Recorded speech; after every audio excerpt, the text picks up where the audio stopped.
What are you going to run into? What's the problem? What's going to be the first problem you will encounter? Well, you can quickly become a victim to some vultures out there in the industry, and no group in particular, but there are brokers and contractors and outsourced disciplines that can take advantage of naive franchisees in that process. And so fortunately, I worked for a lot of big brands that could afford to make mistakes, and I learned a lot of lessons, life lessons as well, in working for those particular brands and bringing those experiences to the table. So the store should really provide that guidance. They should have preferred vendors for the franchisee to help avoid some of that victimization that takes place out there from naive franchisees building brick and mortar locations.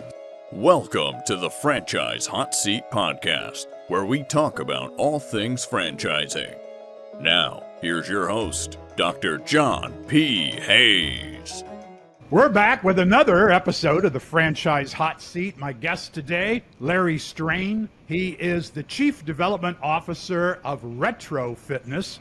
Retro Fitness is based in West Palm Beach, and of course, Retro Fitness is a member of the Titus Center for Franchising Advisory Board. And Larry, I thank you for your support, your team, and also for doing internships with our students. That's always very helpful as well. Appreciate it. Welcome to the program. Absolutely. Thank you, sir. So, Larry, you are a 30-year veteran of retail development. And I've got some questions for you, and I think that there are questions that people out there who are thinking about, whether it's a Retro Fitness or it's some other kind of retail-based franchise opportunity. How are they going to get that done today? Is retail as popular as retail used to be? In certain fields it is. I think that the Amazon impact has been, kind of a death knell for a lot of retailers out there in the traditional brick and mortar space, but the service industry is exploding.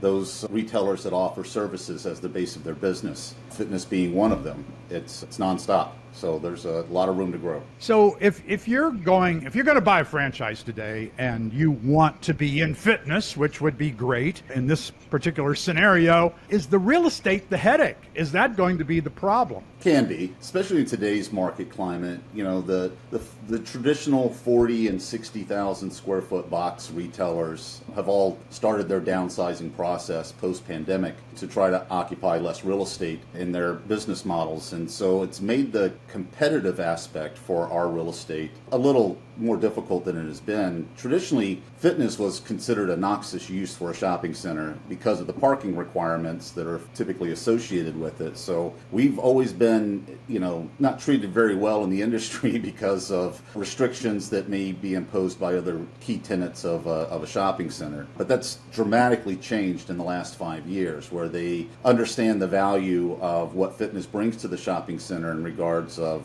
consumers and daily traffic. And so where we used to be placed in the back of the center, we're now placed in the forefront of the center, and that is a much more competitive landscape than it has been before in the past. So you have helped some iconic brands with their development particularly through real estate. So you've been with McDonald's, you've worked with Starbucks, you worked with my favorite coffee, which is Dunkin'. I don't know if I should say that's my favorite coffee. It might alienate other coffee folks, but I came from the Northeast. I love Dunkin'. You were with Potbelly as well, Sandwich Works, which I think is now building in Florida. Which one of those was the easiest, if there was one that was the easiest, because everybody wanted, let's say, Starbucks, or everybody wanted one of the McDonald's to be in their neighborhood? Are there brands that are easier to get the real estate done? The real estate people are, in fact, more favorable because it's that brand? It is. I would say Starbucks would be the easiest out of all the brands that I've represented.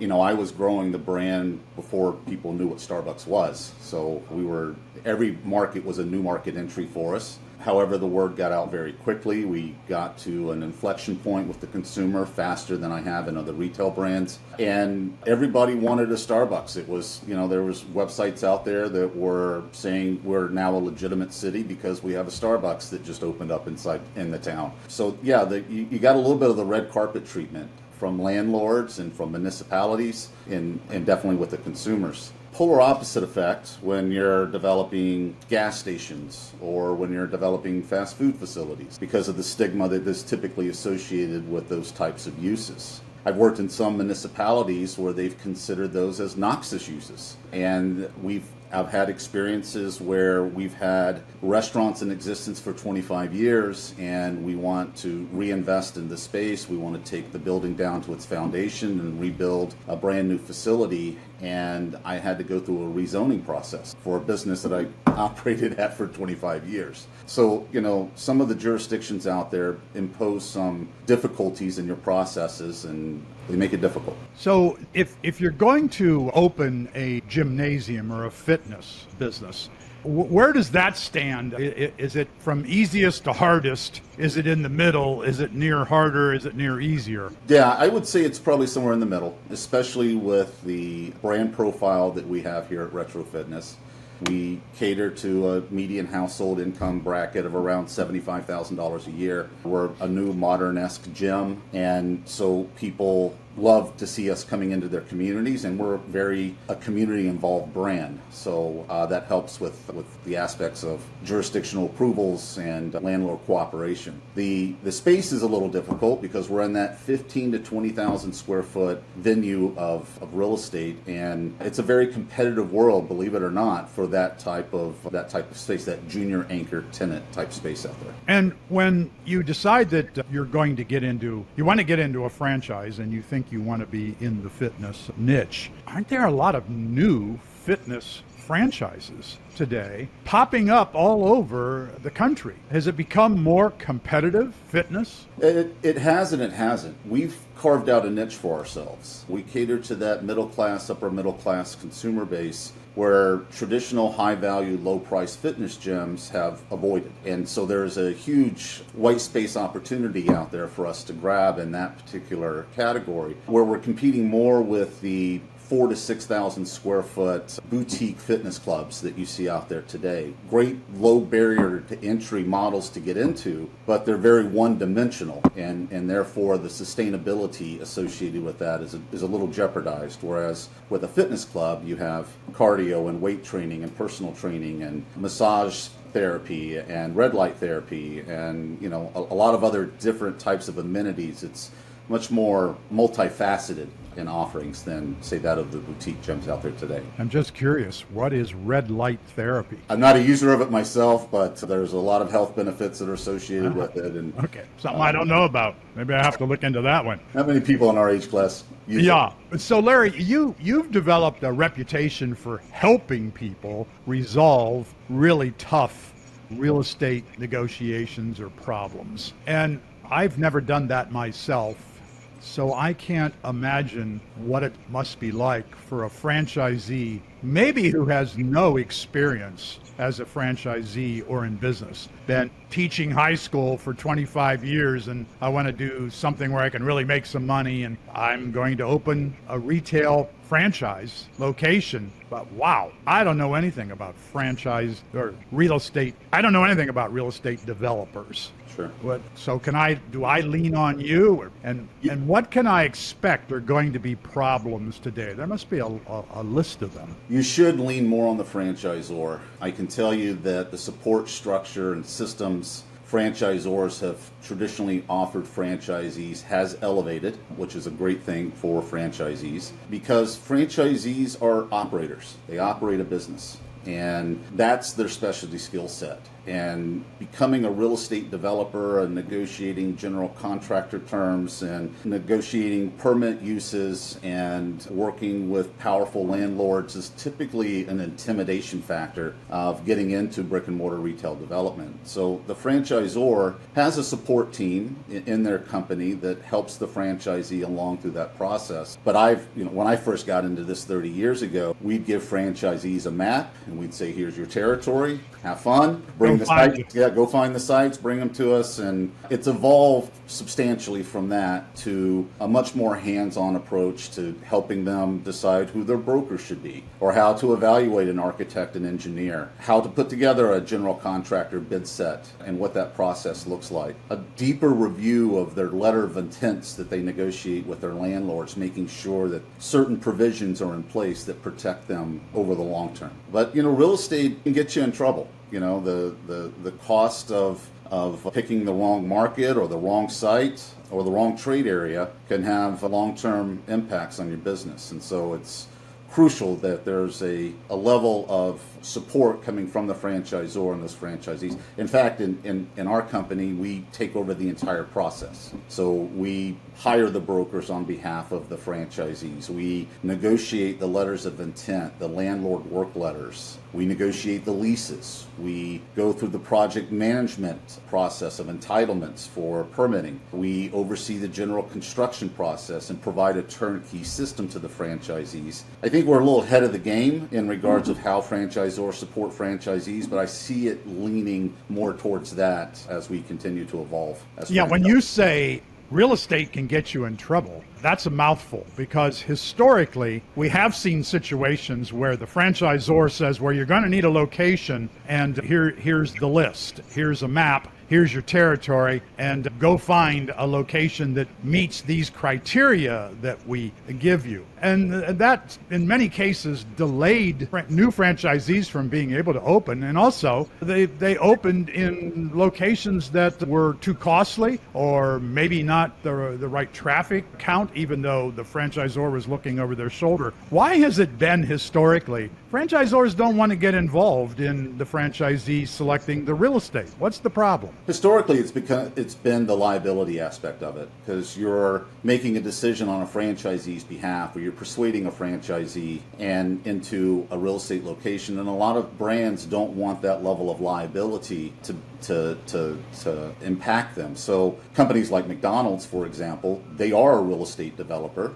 and they do the entire site selection and development process, and then have franchisees bid on those locations. But that's a very highly successful, proven model, and Chick-fil-A is probably very similar to that. And so there are some big brands that control the real estate aspect of it, and therefore there is no liability associated with that.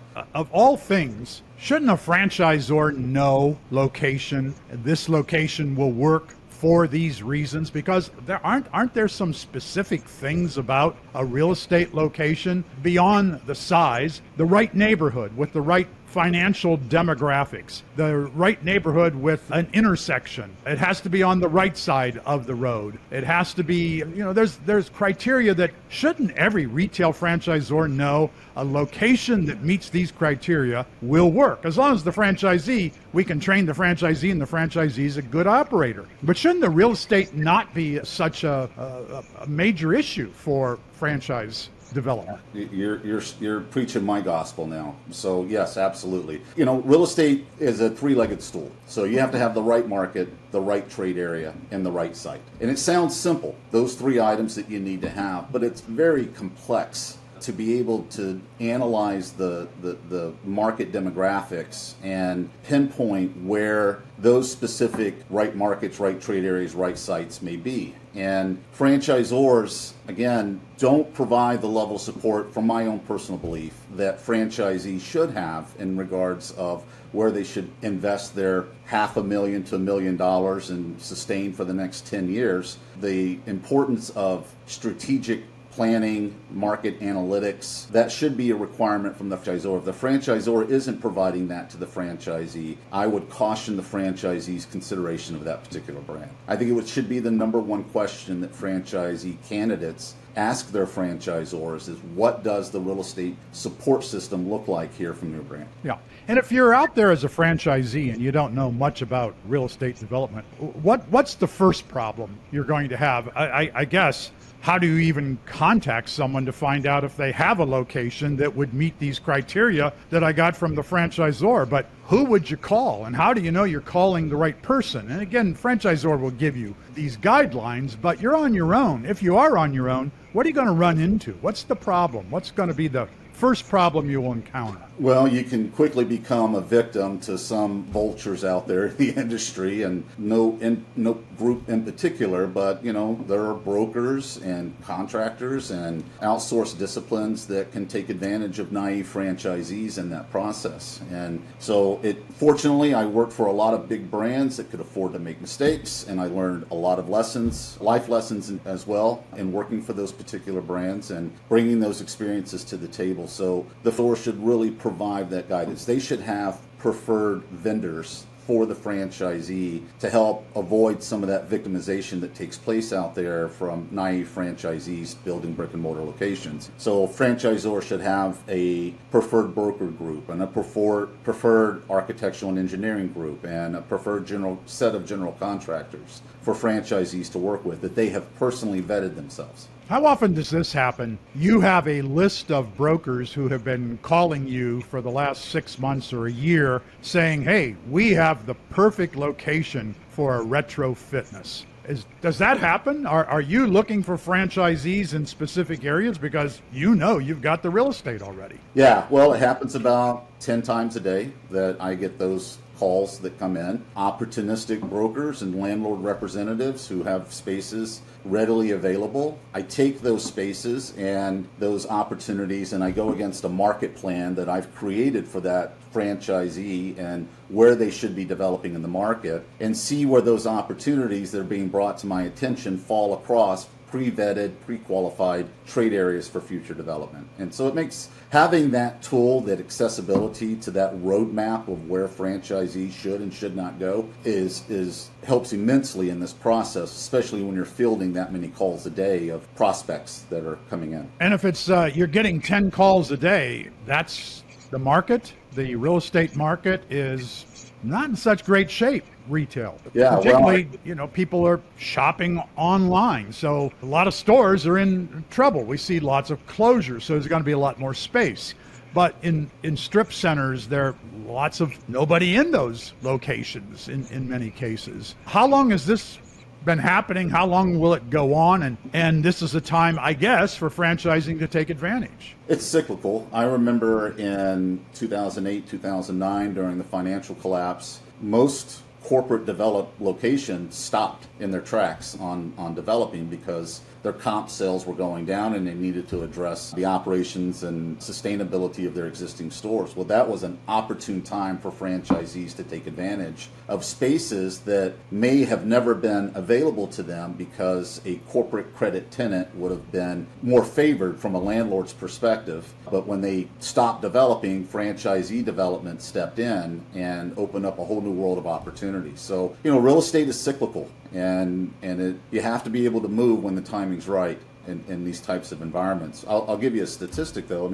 South Florida, where we both live and work, the vacancy rate for retail centers is less than 2%. So as you may see from the outside, some closures happening, the overall availability of real estate is actually somewhat slim in these markets. And compare it to Ohio or compare it to Phoenix.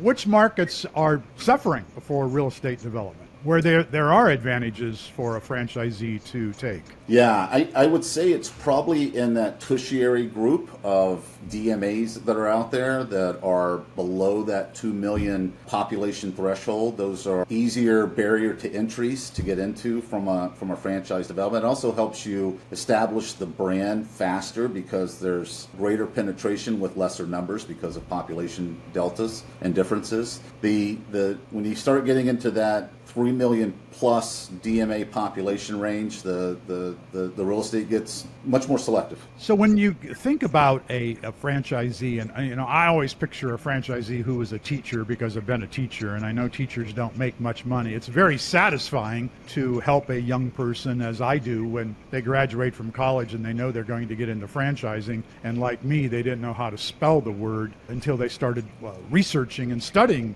franchising. So that's very satisfying, but the money is never great for teachers. And that's why so many teachers, veterans as well, will go toward franchising because there's an opportunity. But then generally teachers don't have that much money to invest either. So that becomes a difficulty. But they would not know what to say to a broker from the get-go to know how to negotiate a favorable lease, if there is such a thing, for a franchisee, particularly if there's a build-out. So what should they do in those cases other than lean on the franchisor, who may not be wanting to be leaned on in a particular brand? Sure. My advice to franchisees is to make sure that you have a development pro forma that you're using in your negotiations with your landlords, so that you can immediately understand what a rent hike may do to your business, what an increase in common area maintenance or other triple net fees associated with your occupancy of the facility. Landlords love to pass on their responsibilities to tenants, right? And so if I do take on the responsibility of the HVAC system, and my projecting a significant repair and maintenance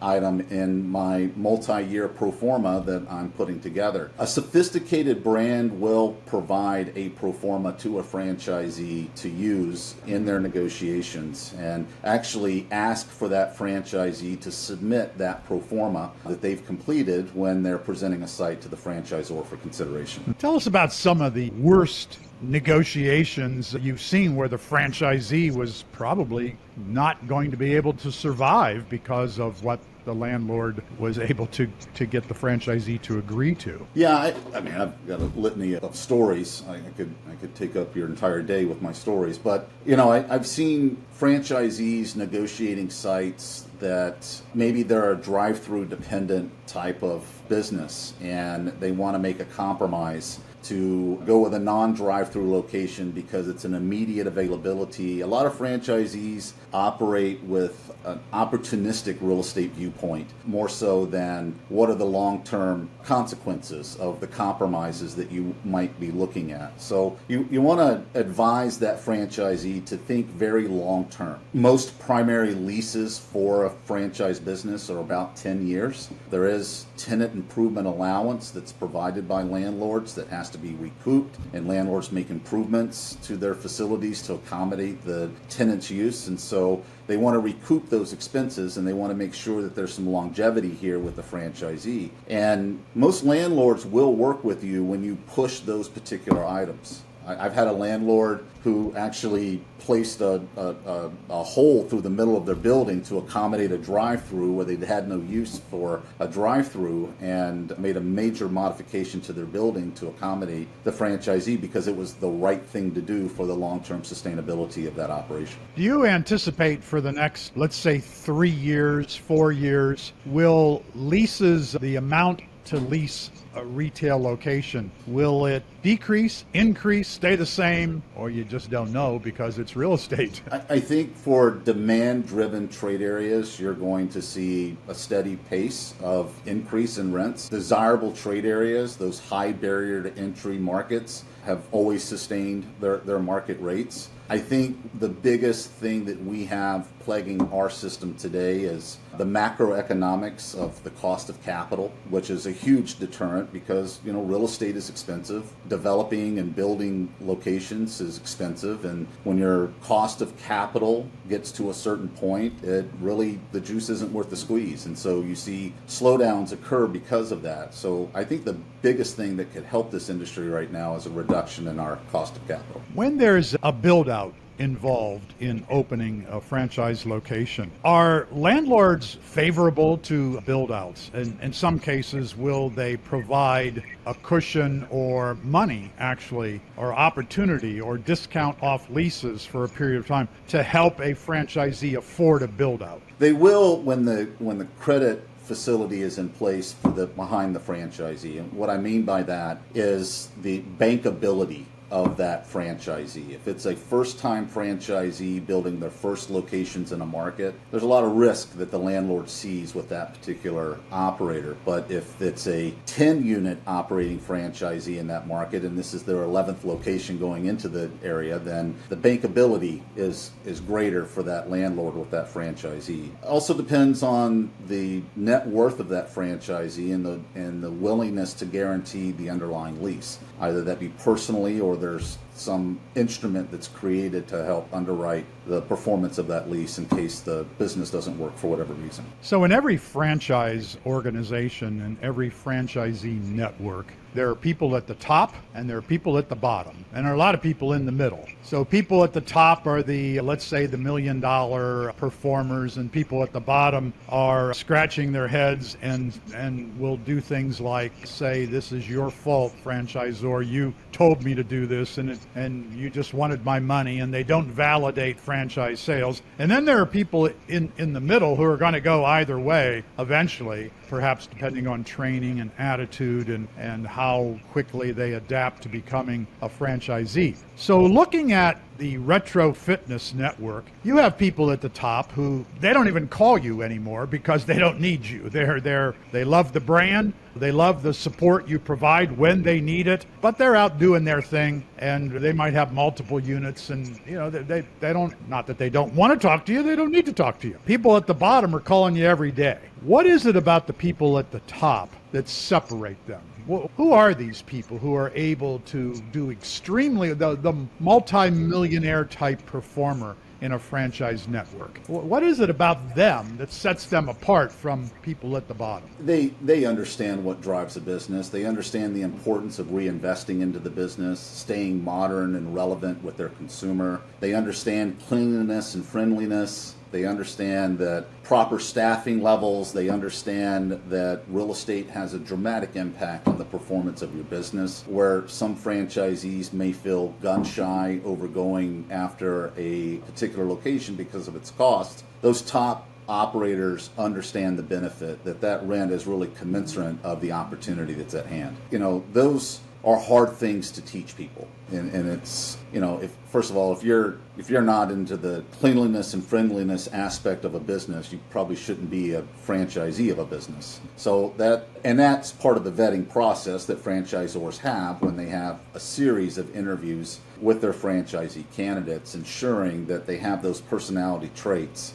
And, I do put some of the blame on the franchisor, because they should be very selective on who they bring into their system. This shouldn't be franchise sales. You're awarding franchise opportunities to entrepreneurs. Yeah, I think franchisors do a pretty bad job of that, because there are so many personality profiles that are accessible and easy to use. And if you look at the profile of your top performers, you know who's going to do well in that business. Whereas people who don't have a similar or same profile probably aren't going to do so well. And if you profile the bottom 20 or 50 in your franchise network, you'll find out that, wow, they don't have the profile that we thought they had, or that we assumed that they had.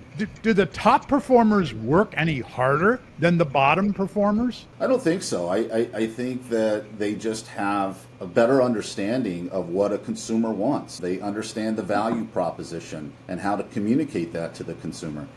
Some people that are trying to save their way to prosperity are typically those that perform in that bottom quartile of performance. And I'm all for being thrifty when it comes to the operating of your business, but it comes at a cost when you become too embedded in it. In my previous life, when I was running my own business and marketing and promoting franchises, I was on the road training for different brands, mailboxes, etc. Now the UPS store, but at the time it was a long time ago. It was mailboxes, etc. And I always think, when you speak about trying to be efficient and save their way to prosperity in a franchise, I was teaching a seminar for franchisees up in the Northeast. There are about 50 of them in my classroom at a hotel for this particular day. We started at 9 o'clock in the morning, and at 10:30 we took a break. And this franchisee came up to me and said, "I'm sorry, I just got here. I had a huge job, a copying job, collating, hole punching, spiral binding, and I had to get that ready for the client this morning at 8 o'clock. And so I didn't get much sleep because I had to work through the night assembling these booklets."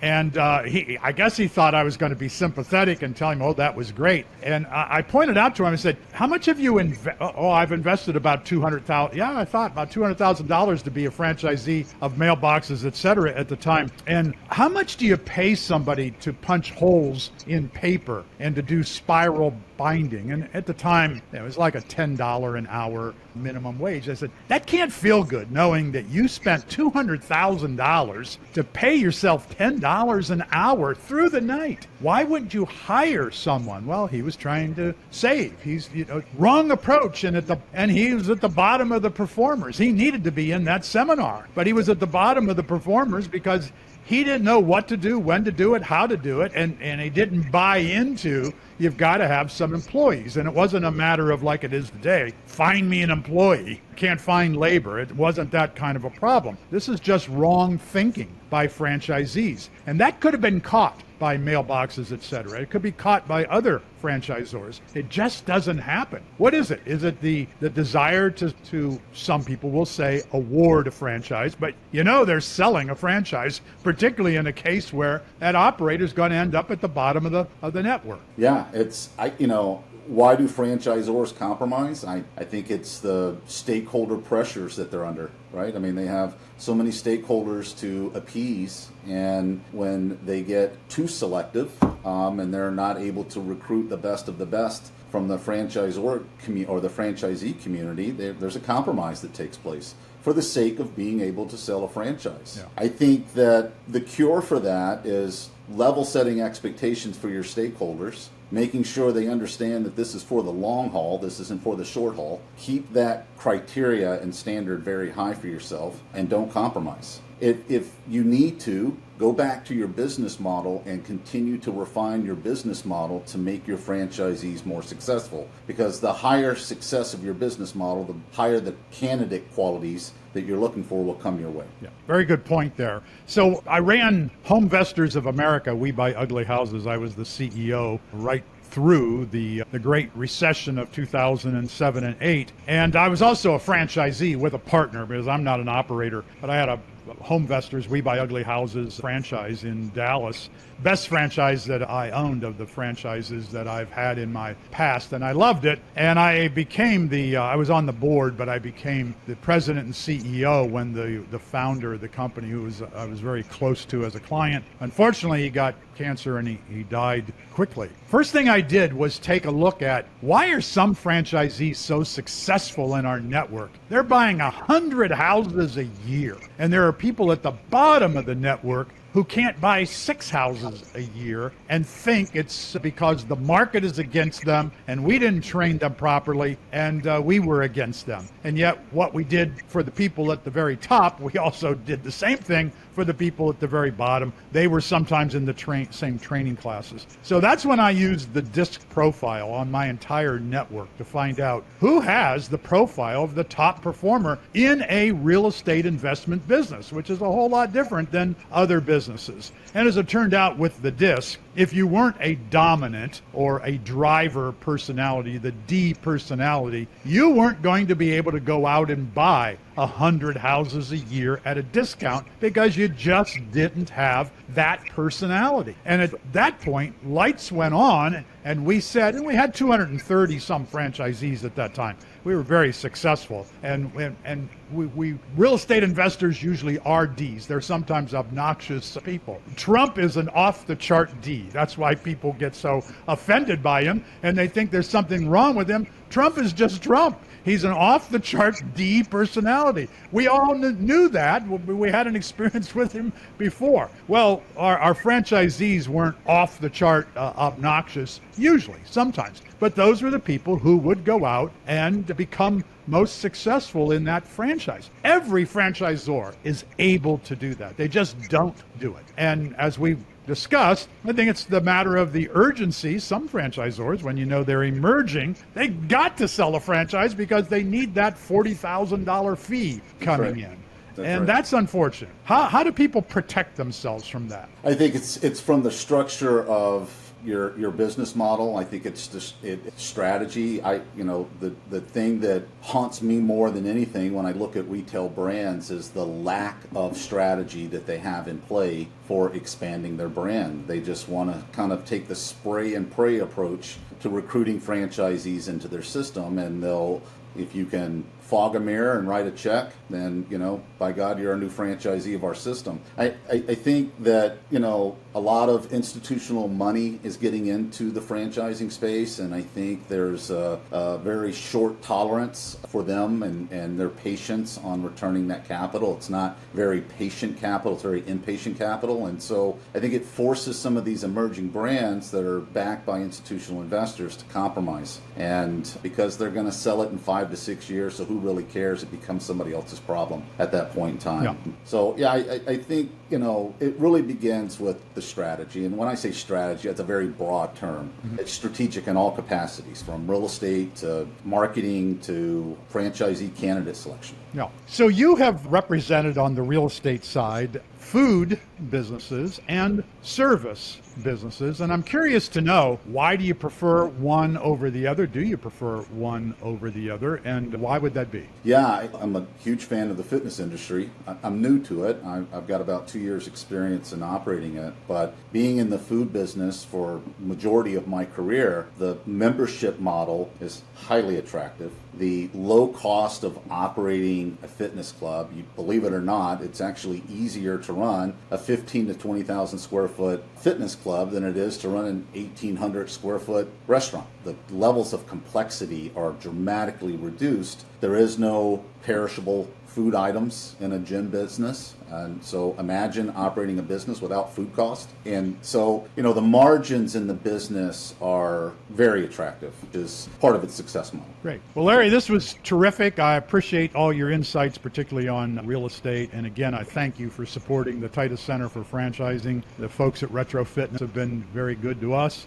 And I'm glad you're just down the street. Makes it easy to communicate and to see one another more often. And once again, I appreciate your time. Thanks for joining me. Yeah. Dr. Hayes, thank you for everything you do to the franchise community. Thank you for your support, and big fan. Thank you. I really appreciate that.